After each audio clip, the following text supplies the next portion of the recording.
मोदी सरकार के तीसरे कार्यकाल का जो अंतिम बजट है वो पेश होने जा रहा है, जिसे निर्मला सीतारमण कल पेश करेंगी।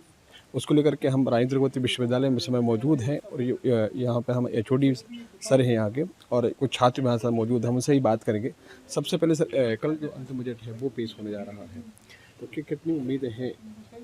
अंतरिम बजट से बहुत ज़्यादा अपेक्षाएं नहीं की जा सकती, परंतु उनके प्रावधानों के आधार पर आगामी पूरे बजट के लिए, पूर्ण बजट जिसे कह सकते हैं, उसका अनुमान लगाया जरूर जा सकता है। और यह 4 महीने के लिए जो लेखानुदान किया जाता है, इसका मुख्य रूप से फोकस विकास के लिए और आने वाले चुनाव को ध्यान में रख करके किए जा सकते हैं। तो मुझे ऐसा लगता है कि सामान्य वर्ग के साथ कृषकों, उद्यमियों और करदाताओं के लिए इसमें किसी प्रकार की राहत की, सुविधाओं की घोषणा हो सकती है। तो क्या लगता है कि सरकार को किस वर्ग की ओर ज़्यादा सोचने की जरूरत है, क्योंकि चुनाव है, चुनावी सरकार निश्चित रूप से सभी वर्गों पर ध्यान देती है, सभी वर्गों के लिए कुछ ना कुछ करने के प्रयास करती है, पर बजट हमारा सीमित होता है। अब जब बजट का आकार पूरा होता है तब ये प्रावधान करना उतना उपयोगी हो सकता है, परंतु इस समय अर्थव्यवस्था को मजबूत बनाना प्रमुख होना चाहिए। वो इसलिए कि अगर अर्थव्यवस्था मजबूत होगी तो रोजगारी भी बढ़ सकेगी, शिक्षा भी बढ़ेगी, स्वास्थ्य भी अच्छा होगा और सुरक्षा भी होगी। साथ ही साथ हमारे अर्थव्यवस्था के प्रत्येक क्षेत्र, मसलन कृषि क्षेत्र हमारा पहले से ही विकसित हो चुका है, तृतीय क्षेत्र जिसका योगदान अर्थव्यवस्था में सर्वाधिक है, उसके लिए विशेष प्रावधान किए जाने की उम्मीद है। कुछ हमारे साथ यूथ भी हैं, हम उनसे भी बात करेंगे। तो क्या लगता है सरकार को, क्योंकि एक यूथ होने के नाते एक बेरोजगारी एक बड़ा मुद्दा होता है जी, तो सरकार को किस ओर सोचने की जरूरत है? सरकार को गवर्नमेंट जॉब में ज़्यादा से ज़्यादा वैकेंसी निकालने की ज़रूरत है, क्योंकि आज का युवा पढ़ता तो है लेकिन उसे उसके अनुसार नौकरी नहीं मिल पा रही है, जिसकी वजह से देश में बेरोजगारी ज़्यादा बढ़ रही है और युवा बिना किसी काम के बैठा हुआ है, जिससे उसे बुरी आदतें भी लगती है। इसीलिए सरकार को इस ओर में ज़्यादा अग्रसर होने की ज़रूरत है, क्योंकि अगर युवा के पास काम होगा तो वो उसका स्टैंडर्ड ऑफ लिविंग सुधरेगा, देश की इकोनॉमी सुधरेगी, पॉवर्टी कम होगी, अनएम्प्लॉयमेंट देश से कम होगा।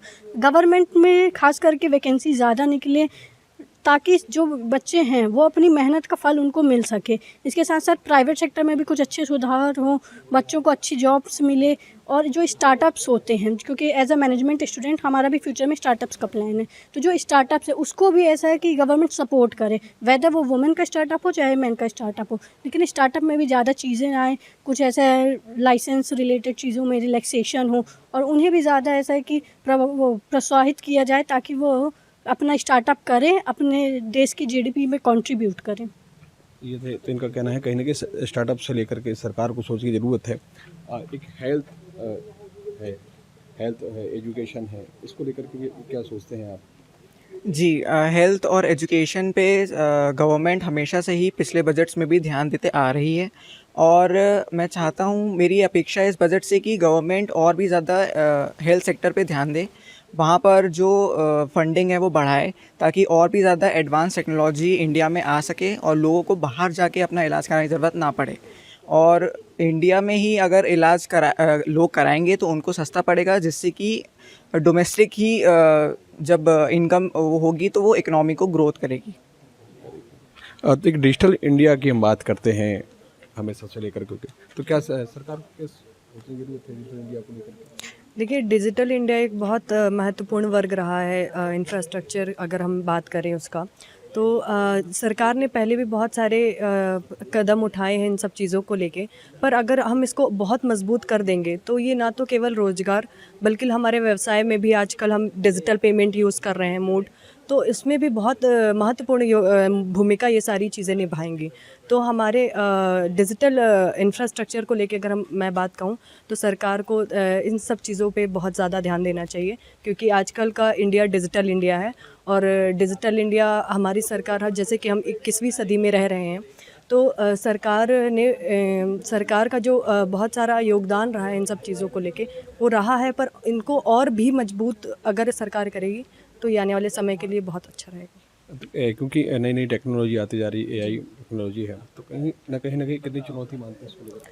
ये बहुत बड़ी चुनौती भी और अपॉर्चुनिटी भी है। अगर हम इसको इसके दो नज़रिए देखें, अगर एक दृष्टिकोण से देखें तो हमारे लिए चुनौती इस तरह की है, क्योंकि ये जो जितनी भी जॉब्स थी, जैसे कंटेंट राइटिंग की, अगर आप मीडिया से हैं, आप जानते होंगे आजकल ये सारी चीज़ें रिप्लेस करती जा रही। जैसे चैट जीपीटी की बात करें, बिंग आ गया माइक्रोसॉफ्ट का, तो ये सारी चीज़ें एक जो कंटेंट राइटिंग एक बहुत बड़ा जो सेक्टर है मास मीडिया का, उसको कम करते जा रहा है। तो ये बहुत बड़ा चैलेंज है उस चीज़ों को लेके। पर गवर्नमेंट को इन दोनों के बीच में बैलेंस बनाना चाहिए, इन दोनों को एक कुछ रिस्ट्रिक्शन इम्पोज कर देना चाहिए। अगर ये सारी चीज़ें रोज़गार में बहुत ज़्यादा हावी हो रही हैं तो इस तरह से सरकार अगर बैलेंस बनाए तो सरकार इससे बहुत बड़ी अपॉर्चुनिटी भी क्रिएट कर सकती है। कहीं ना कहीं चुनौती भी है। और कुछ यूथ आपसे बात करेंगे, यूथ होने के नाते क्या लगते हैं कि किस तरह का बजट होना चाहिए इस बात का? बेसिकली इस बार का जो बजट है वो पब्लिक सेक्टर में वैकेंसीज़ की तरफ होना चाहिए फोकस्ड। एंड जितनी भी हमारी जो एग्रीकल्चर एंड एलिड एक्टिविटीज़ है वो ऑलरेडी 70% कंट्रीब्यूट करती है। तो हमारा जो है बजट का फोकस वो बेसिकली टर्शरी सेक्टर पे होना चाहिए, सर्विसेज सेक्टर पे, क्योंकि बेसिकली जितने भी लोग हैं जो कि अनएम्प्लॉयमेंट में मतलब कंट्रीब्यूट करते हैं वो मोस्टली एग्रीकल्चर सेक्टर से रिलेटेड रहते हैं। बेसिकली जब सीज़न है तो वो कर पाते हैं काम, उसके बाद वो अनएम्प्लॉय हो जाते हैं। एंड सर्विस सेक्टर बेसिकली उनको एक स्टेबल जॉब प्रोवाइड करता है जो कि सारे सीज़न में उनके पास रहेगी बेसिकली, तो उनके पास एक स्टेबल इनकम रहेगी। कहीं ना कहीं सरकार को मतलब हर वर्ग की ओर में सोचने की ज़रूरत है। यूथ होने के नाते क्या कहेंगे आप? ये बजट अंतिम बजट है, चुनावी साल भी है, तो कितना मानते हैं इसको? सर हम यूथ होने के लिए सर फ्रेशर्स पहले आते हैं यूथ में। सर उनके लिए जॉब और सर्टिफिकेट स्किल्स सर ये सब मायने रखते हैं।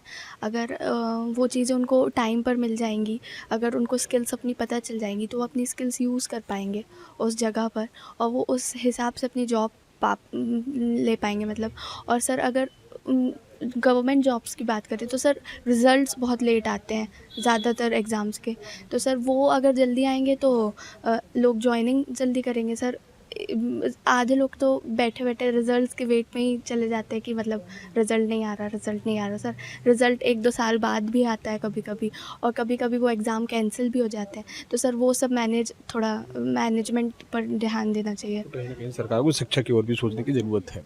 एक बेरोजगारी बड़ा मुद्दा रहती है हमेशा से लेकर। जी सर। तो सरकार को इसको भी ध्यान देना चाहिए। जी सर। सर मेरा खुद का एक स्टार्टअप है, तो मैं उसके अकॉर्डिंग मैं जो भी मैं चैलेंजेस फेस करता हूँ उसके लिए अगर सरकार कुछ कर सके। जैसे कि जब हमने स्टार्ट किया था तो काफ़ी सारा हमको पेपर वर्क और रजिस्ट्रेशन वगैरह, जितना भी परमिट्स लाइसेंस वगैरह जो मिलते हैं उनमें रजिस्टर करने के लिए काफ़ी ज़्यादा हम लोग को दुविधाओं का और मुश्किलों का सामना फेस करना पड़ता है, क्योंकि बहुत ही कठिन प्रोसेस है जिसके थ्रू ये सब होता है। और उसके अलावा फंड्स नहीं मिलते हैं लोगों को। अगर हमें किसी की फंडिंग चाहिए तो वो फंडिंग कोई क्यों देगा हमें हमारे ऊपर भरोसा करके। तो ये चीज़ें अगर सरकार हमें कम इंटरेस्ट में लोन वगैरह प्रोवाइड करे स्टार्टअप्स करने के लिए, बिज़नेस वगैरह करने के लिए, तो वो ज़्यादा हमारे लिए बेटर हो पाएगा और एम्प्लॉयमेंट अपॉर्चुनिटीज़ ही बढ़ाएगा।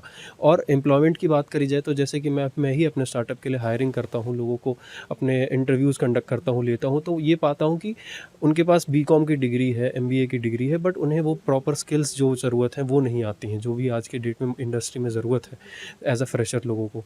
तो उन चीज़ों को सिखाने के लिए ट्रेनिंग इंस्टीट्यूट्स, ट्रेनिंग सेंटर्स वगैरह बनाया जाए ऑल ओवर इंडिया, और अलग अलग वर्गों के लिए जो स्मॉल वर्कर्स हैं, जैसे कि कारपेंट्री वगैरह का उनको सिखाया जा सकता है, इलेक्ट्रीशियन वगैरह का काम सिखाया जा सकता है। और जो पढ़े लिखे लोग हैं उन्हें अलग अलग काम, जैसे कि अकाउंटिंग, फाइनेंस, ह्यूमन रिसोर्स, बहुत सारी फील्ड्स हैं। आजकल एआई, जैसे एआई की बात हो रही है, तो जो एआई को अडॉप्ट कर लेगा, जो एआई को समझ लेगा, उसका प्रॉपर यूज़ करने लगेगा, उसकी जॉब भी नहीं जाएगी, उसको और बेटर जॉब्स मिलने लगेंगी। तो आज की जो बढ़ती दुनिया है टेक्नोलॉजी की, चाहे इंफ्रास्ट्रक्चर की, अडॉप्ट करना ज़रूरी है ज़्यादा, उसके अकॉर्डिंग हम बेटर अपॉर्चुनिटीज़ ला सकते हैं। ये थे मैनेजमेंट के छात्र जिनका कहना है कि सरकार को हर वर्ग की ओर स्वास्थ्य शिक्षा से लेकर सबकी ओर की ज़रूरत है। शिव चौबे, TV9 भारतवर्ष, जबलपुर, मध्य प्रदेश।